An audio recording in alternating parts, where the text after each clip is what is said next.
Well, welcome, people of prayer, to another opportunity to draw closer to God in a time of contemplation inspired by art and scripture. Today, we'll step into a moment of prayerful reflection inspired by Artemisia Gentileschi's Adoration of the Magi.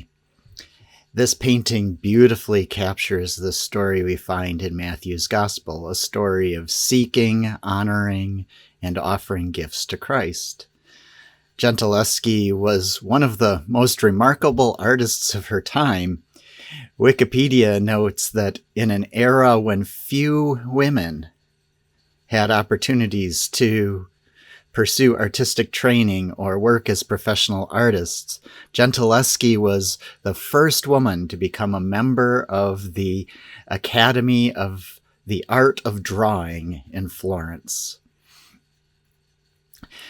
This artist was known for her portrayals of women as powerful agents in and of themselves, which we'll see in her depiction of Mary. It is this impressive painter that invites us into the encounter between the Magi and Christ. Her depiction asks us not only to see the scene with our eyes, but to experience it as a participant. As we begin, let us approach this time not simply to admire a work of art, but to open our hearts to God's voice. Let us ask, what might this painting and scripture reveal to us about God's presence in our lives?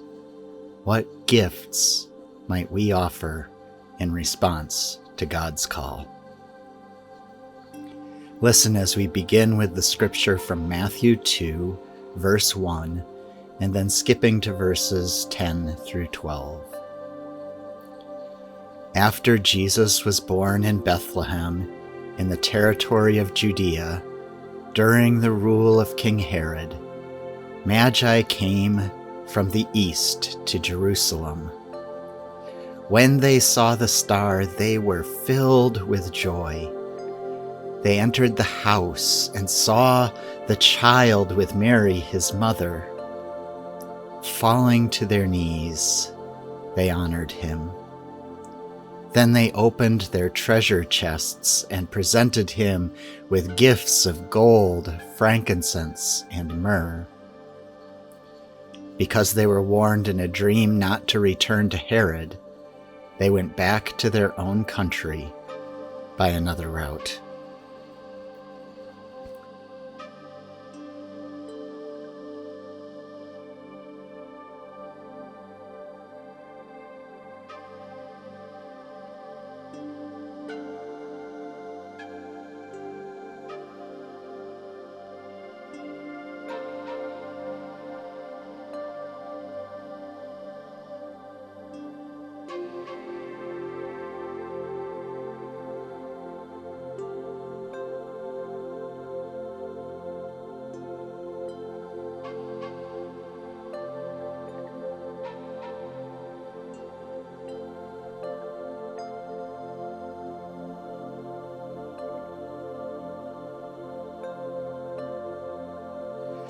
Let us look at the painting more closely. The artist is particularly known for her use of light and color, and these are quite notable even through our first glance. As we look, remember, we are not looking simply to understand the painting or even to appreciate its beauty, but we are looking to see what God might have for us today. Ask yourself, what image suggests something important to my life today? What captures not only my eye, but my soul, and begs me to pay attention to it?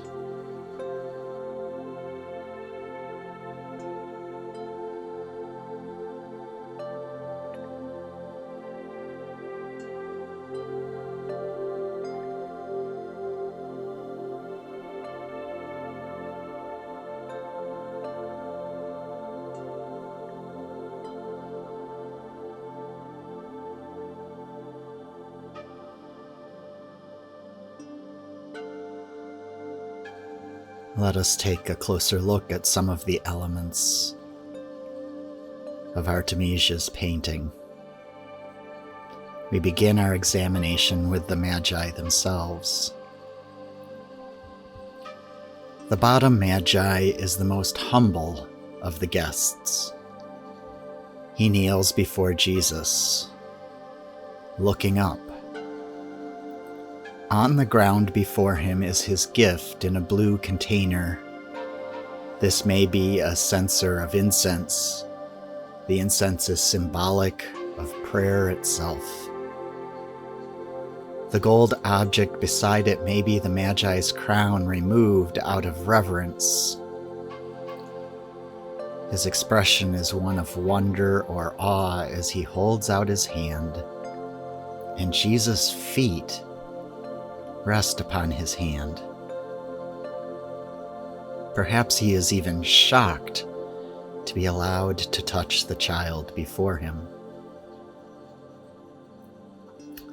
The next Magi bows, hand to his chest in a gesture of respect and humility. He still wears his crown, thus marking him as a king, following the long tradition that Magi were kings. His left hand may be moving into the folds of his robe to draw out a gift, but none is visible yet. This could symbolize all gifts that people of all ages and nations and races have brought, unseen, but brought to Christ.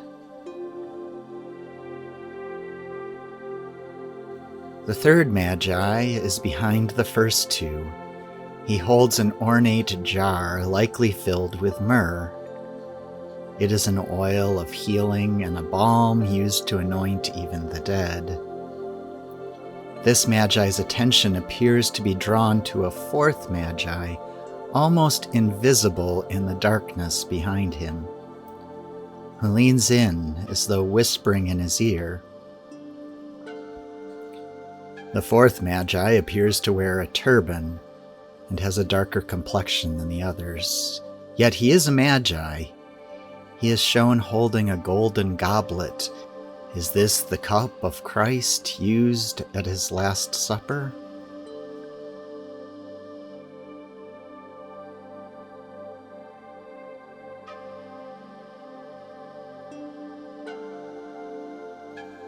The artist has given us more than three Magi. In fact, there's perhaps even a fifth with just the top of his head peering over the fourth, or perhaps I am imagining it and it is only a hill or a building. Whatever the case, the artist has given us at least four Magi. The Bible never tells us there were only three, only that they brought three types of gifts. What might the artist be trying to tell us by increasing the size of the group and having one Magi present an unshown and unknown gift?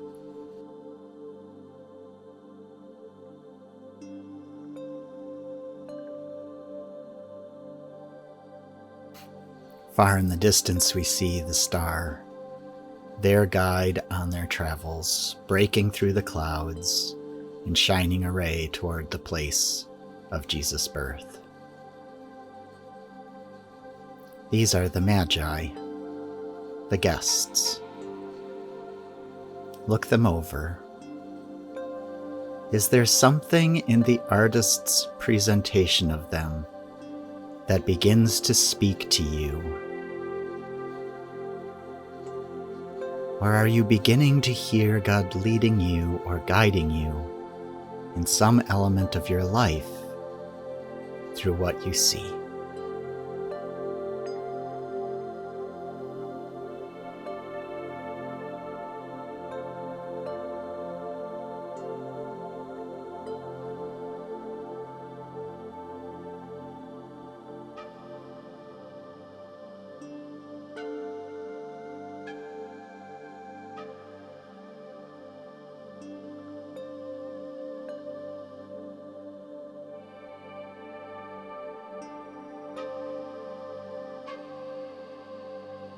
Let's return to the scripture.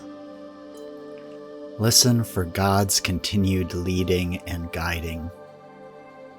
Perhaps a word or phrase will particularly catch your imagination. After Jesus was born in Bethlehem, in the territory of Judea, during the rule of King Herod, Magi came from the east to Jerusalem.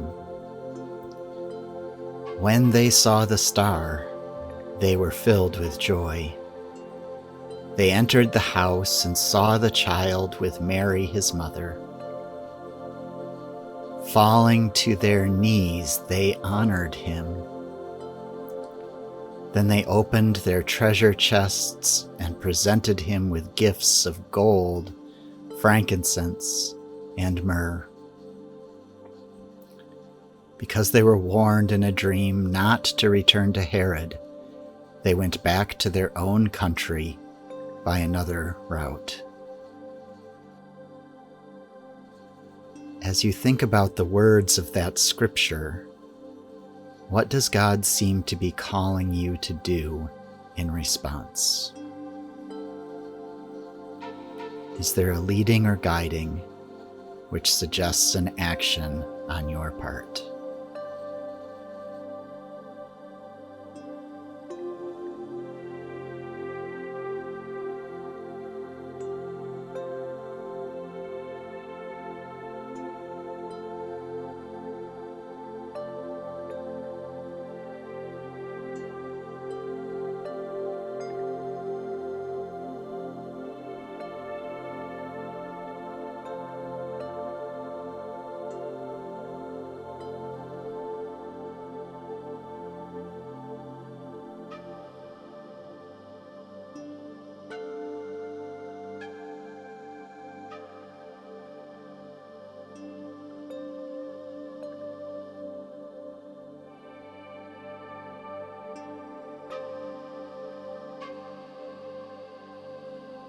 Hold on to those thoughts about your response or action as we look again at the painting. In our first look at the painting, I drew our attention to the Magi, but this time let's look at the other side of the painting. There is Joseph, watching from the background. He is not a young man. Lines mark his face. His hair and beard are gray. His expression seems calm, accepting these strangers with grace. He projects a quiet faith in unexpected circumstances. In front of him is Mary. She tilts her head and her eyes are closed as if she is contemplating all that is before her. But she is not daunted by the social status of those before her. Rather, she holds forth in her hands the child she has born, placing him at the center of their attention. It is as though she is saying, "Look and see the one who is truly King of Kings and Lord of Lords." As if to accentuate that, Artemisia has given only Jesus a halo, as if he is the source of the light here. In addition, the infant Jesus has his arms spread almost in a gesture of blessing. Perhaps this is what shocks the kneeling Magi.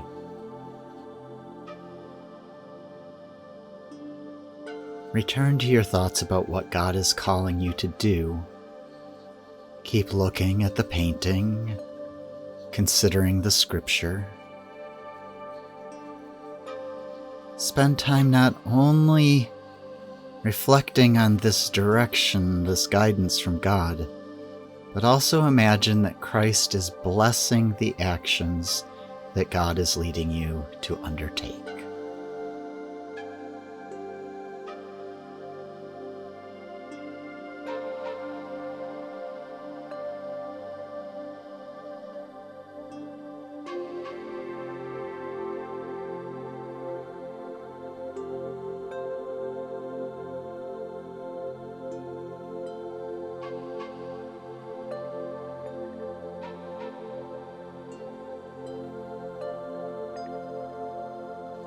What are your thoughts? What are your feelings as you respond to God's calling?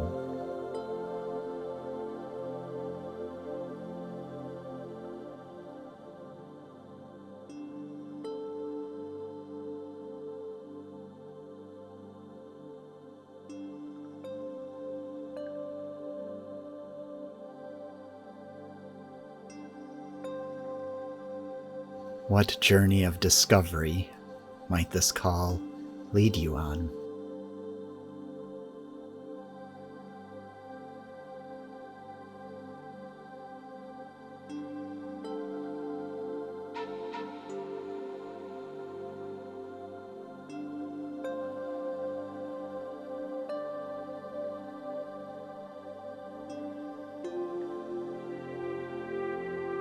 What gifts do you bring to the path on which God is leading you?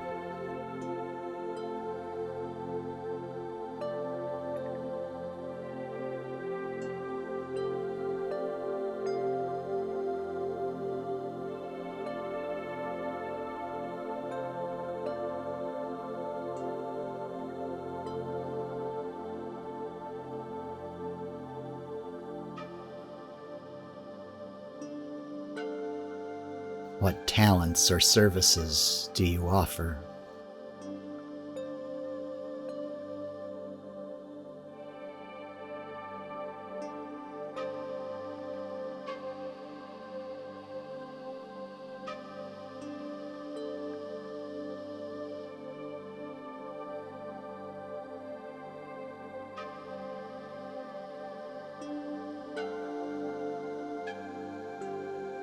What blessing is Christ giving you?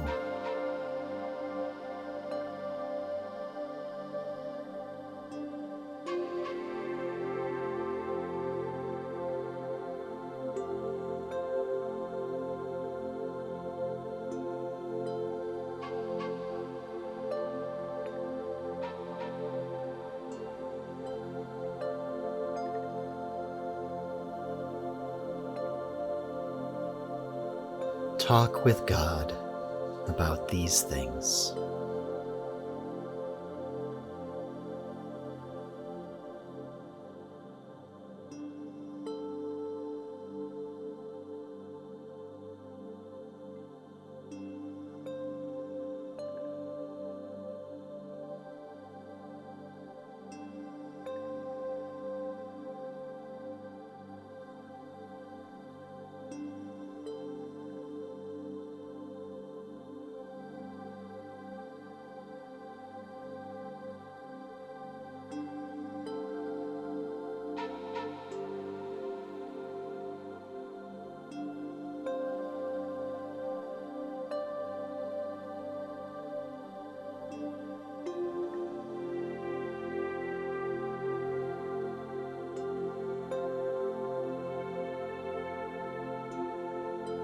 As we finish up our prayer time, we should be like Mary and continue to hold all these things in our hearts.